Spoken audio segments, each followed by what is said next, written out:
SHUJAA 26, Portugal 14, and we are on the scoreboard. We're on the scoreboard. This was such a good performance, especially after all the news from World Rugby.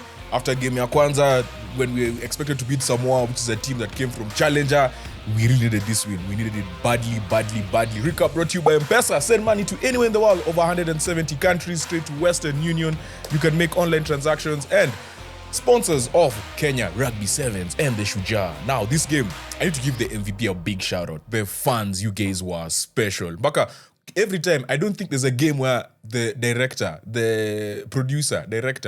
of the game has gone to the fans as much as this game. It was happening like even within a play, like they're going back to the fans. It was rocking. And then the cameras are just shaking like this. Alafu unaona ni kama commentator pia anasimama zetu na shake. Pia hata si atuoni vizuri. So you guys were special. Shout out to Kenya Corner. On pitch 2, tumepewa ile pitch ya udu but ni sawa. Us will come through. You cannot stop us. We're inevitable. Second MVP of this game, I want to give it to, obviously, Wekesa scored 2 tries. He was special with the run and that offload that Asati gave to him. But to me, Tony Omondi. The man got injured at Hong Kong Sevens.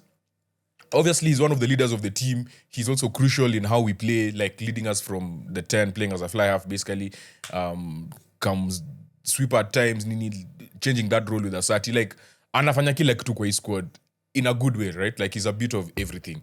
But he's also a leader. And his kickoffs are amazing. Let me tell you guys. Second half, we went into the games 7-0 down. We had 5 kickoffs. Out of those 5 kickoffs, we got possession of 3 of them. And 2 of them led to tries. And the other 2 that we didn't get possession, we still got a hand on them. And the last one was my most special one because he came, it was 10 seconds to go. Obviously, he's calm, he's chilled, nonchalant, ameangalia his side. Then, no, before he came, he did the sign. So normally in rugby, when you have the ball, so let's say this is the ball. So you look at your team and you do, and you know like that's a sign, right? You know we're going to 3, we're going to 2, we're going to 1. So you split the pitch into 3, lengthwise. So he went, I think he did 1, or whatever their signal is. Everyone has a different signal.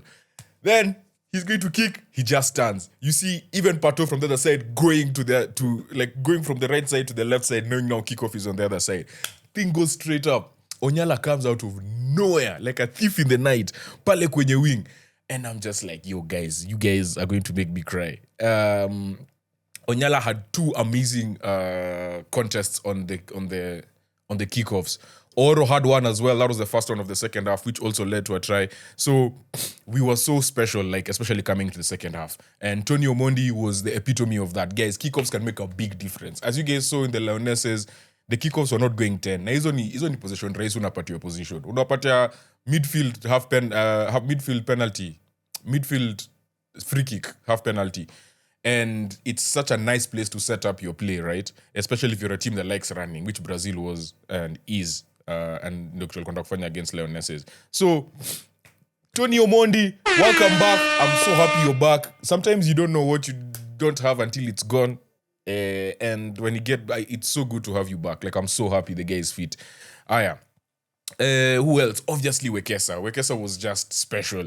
The one thing I'll say about this team, especially to Kansas game, normally, what was be patient on offense, but one thing we were very patient on defense. Like, we were not losing structure, we were just drifting properly.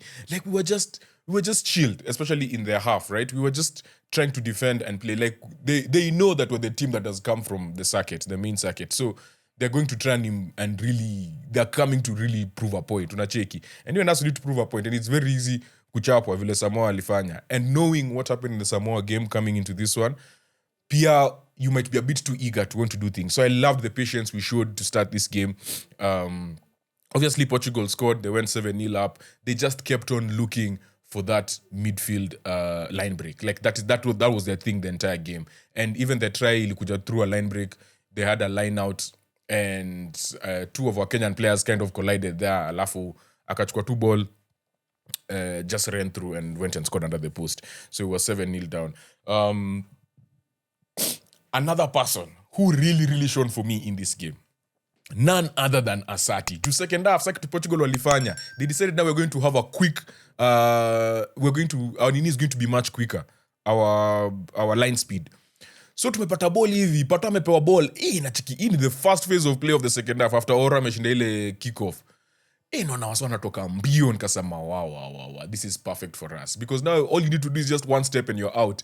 And the two people I was looking at, Amaitsa, Asati. Amaitsa loves those people who rush quickly, kujeni. Asati the same thing. And Asati, the beauty about it was alikuwa na mix vizuri. Kuna time ingine anaona line imetoka, anachapa dami. Jona Joas anatafuta intercept. Kuna time ingine alafu anatafuta two space hapo on the fringes. And that is how the try came. Wekesa's second try, very, very, very special. Asati was quite good, especially dealing with those quick line speed that Portugal threw at us in the second half. Again, Amaita's try also came from a turnover in the tackle. We are so strong in this turnovers in the tackle. But teams are starting to recognize this. Both opponents for SHUJAA and for Lionesses, wanajua we try and hold the ball up, even if Lesino taka get turnovers. So the moment wameshikwa hivi na there's a chance that they might be held up, msana nenda chini na magoti, ndio? Goti moja tu ikishika ni hivyo. You have to release. So they really tried, but nani sisi, first of all, fifth of all, or seventh of all, whatever it is, Onyala bila scrum cap maze. I was so confused at first. Nikasema Onyala anakuanga na nywele. Guy. Of course, I've seen you without hair, but not on the pitch. It's different. Also, George ilibidia nyoe, El Capitan ilibidia nyoe. Hiyo ni story tutaongelea. Tutakumbuka story ya breakfast. Ulinyoa Madridi, but ni sawa. Onyala was special. The only kind of blemish to the game is that they scored to make it 26-14 towards the end under the post, which is not good for us, but every point is crucial. It was very good that we finished within 7 points against Samoa, which means we got the bonus point. So, that's how the game went. We are now heading to the last game against USA. Otoyo Derby is live. We're going to be live as well tonight. Your game ni sangapi? It's around 10 something, because I know the Lionesses play about 40 minutes before us, like 2 games before. Then the SHUJAA play. So we will have sort of a back-to-back. So when we go live, we'll just be live 22 through. Women play Colombia at 8:44, and then men play USA at 9:28. Pitch 2 bado tuko pitch 2, surely I say.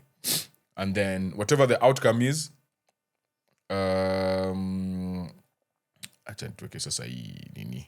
whatever the outcome is, the next games will be from midnight. So we could either end up being in 12:16, 12:40, 1:04, 1:28. So one of those times. For the women, 12:16, 12:40. But I don't think we will be in that, considering the Lionesses are currently last in the table. I want to say they're last. But for the men, once we beat USA, we're either playing at 1:04, 1:28. So tuko vulai either way. And then this third women's 2:05 and 2:33. So maybe that's when the Lionesses will play. But yeah. Sawa. Habari ndio hiyo. Tupatane. Thank you, SHUJAA, for a good game. Now, USA up next.